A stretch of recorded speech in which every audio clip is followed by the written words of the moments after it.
Me llamo Adolfo Revuelta y esta es mi obra.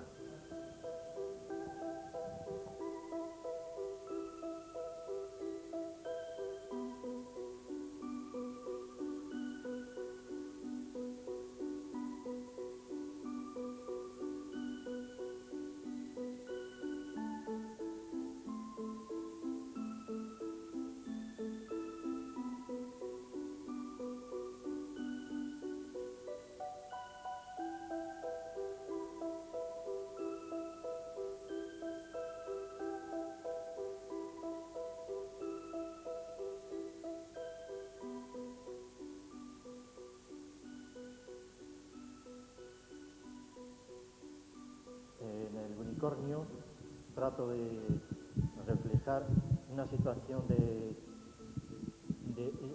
esa afición que tenemos los humanos a veces de destruir en cierta manera una cosa válida cuando está viva por tener un trofeo maravilloso, pero muerto ya, para poner en el museo, que sería lo que representa la pieza horizontal del suelo.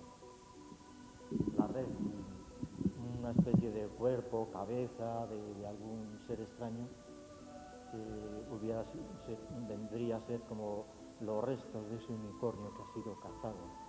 El unicornio que ha sido representación de la imaginación, de la poesía, de todo esto, para coger su pieza que le define el unicornio y colocarla en un museo, como se ponen las panoplias y esas cosas que se ponen en las paredes, que quedarán muy bien en casa, pero has matado un ser vivo, o en este caso es la imaginación o la poesía, la horizontalidad de la serie y la horizontalidad de la pieza de abajo.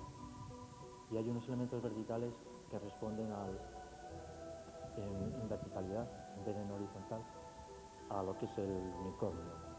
Estamos ante una obra cuyo título es Estela para un bosque quemado. Está pensada precisamente pues como podían ser las estelas romanas, un lugar que indica un enterramiento, una cabecera, un almacén de este tipo, y referido a multitud de incendios que se dan en los bosques y que acaban desapareciendo, y que podía ser una estela también primitiva, hecha en madera, no sabemos, es una hipótesis, ¿no? Pero podía serlo, podía haber sido un lugar que indicara, pues, sin un enterramiento, pues un lugar semisagrado o algo de esto. El proceso de elaboración pues ha sido eliminar casi solamente ciertas partes que no interesaban, porque ya la pieza en sí tenía toda la belleza concentrada, y consolidar para que el deterioro no continuara, y luego añadir algunos signos indicadores o relacionados con ciertas culturas ya pasadas. Bueno, el título es Ofrenda a Demeter, la diosa del cereal, de la tierra, y a base de 3 elementos que a su vez contienen otros 3 elementos simbólicos de la tríada. Pretendo también presentar un mito que desaparece, al cual se le ofrece una cultura también que está desapareciendo, que es la de nuestros padres. Esos 3 elementos de la tríada de la diosa que decía antes se repiten en el muro de adobe, con los colores simbólicos de la diosa, el rojo, el blanco y el negro. Se repite en esta especie de hogar las 3 piedras principales, el hogar donde se supone que enterraban la muñeca de cereal, símbolo de la fecundidad de la tierra entre las cenizas, y los 3 elementos del trillo que están como si fueran en diálogo también entre ellos. Esta cultura se ofrece a un mito y ambos desaparecen hoy día porque el mito no se le cree a nadie, claro, pues en su momento funcionaba y movía a aquella gente a determinadas acciones. Hoy no. En este caso es las parcas como la que teje o hila el hilo de la vida, representado por la pieza de la lanzadera. En la que mide sería l'Áquesis, otra de las parcas, representado por el astil de la lanza o esa especie de lanza primitiva, y luego lo que es la hoja del cuchillo representaría la átropa, digo, sí, bien digo, la que corta el hilo de la vida. La esplástica está acentuada por los huecos del árbol donde se soportan los tres elementos. Creo que la estética funciona perfectamente. Además se relacionan los huecos de la lanzadera, en cierta manera, con los huecos del árbol que hace de soporte. El espíritu de Castilla es el título de esta obra.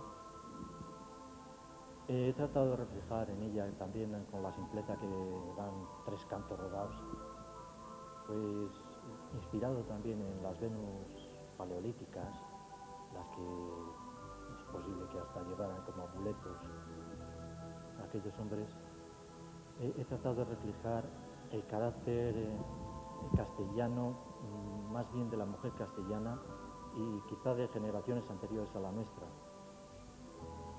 Austeridad, silencio, introspección, todo eso que ves cuando subes al páramo de aquí, de estas zonas próximas. En un día de frío ves los pueblos totalmente desolados y aparece a lo mejor una mujeruca, pues que sé yo, que va a visitar a una vecina o algo. Da una sensación de soledad, casi que produce frío. Yo creo que eso es el espíritu de esta tierra, o por lo menos el espíritu en una época. Y creo que la forma que he tratado de darla con los tres cantos rodados y el elemento de encina y de roble, que son propios de todos de esta tierra, están dados con la sobriedad suficiente para que recuerde también tanto la cultura zen o algún ídolo de esos primitivos de algún pueblo, que sea africano, perdido en algún rincón del mundo todavía. La belleza esa tan intrínseca que tienen esos elementos, tan llenos de alma, como el alma castellana, que trato de reflejar ahí. Minotauro. El mito aquí no trató de que aparezca como el ser terrible, aquel que se llevaba las 7 doncellas y los 7 jóvenes atenienses. Aquí aparece más como víctima. Aparecen una serie de elementos simbólicos, como la soga, que es laberíntica, relacionada con el laberinto del Minotauro. La soga, que puede ser también el hilo de Ariadna, que es en realidad el que mata al Minotauro más que Teseo, porque Teseo sin el hilo con el que entra en el laberinto no hubiera logrado matar al Minotauro. Está cortado en un lugar determinado, como el corte del hilo de la vida del Minotauro. Trato de que sea víctima, como son víctimas a lo mejor las cabezas de turco que siempre aparecen a lo mejor en algunos pueblos, antes más que ahora quizá,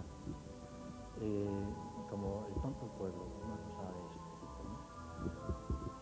Alguien que paga por todo el resto de la comunidad, más que el ser terrible que se come a la gente, como si fuera el ogro. Las tres gracias. Otra versión en tríada de la Gran Madre sería la Gran Madre como doncella, como ninfa y como vieja. Las he representado como si fueran esqueletos o casi como raspas de sardinas, empleando 3 cráneos de cordero pintados con los colores simbólicos de la gran diosa. De esta manera porque las considero que era bastante más terrible, o era una versión más terrible de la Gran Madre, más como la Gran Madre vieja, más destructora, no como la Gran Madre nutriente. Empieza el dominio del patriarcado en realidad, y el de los olímpicos. En el Olimpo entonces los dioses femeninos quedan como en un segundo plano. aunque aún sigue teniendo fuerza las religiones o las tradiciones anteriores referentes a la Gran Madre.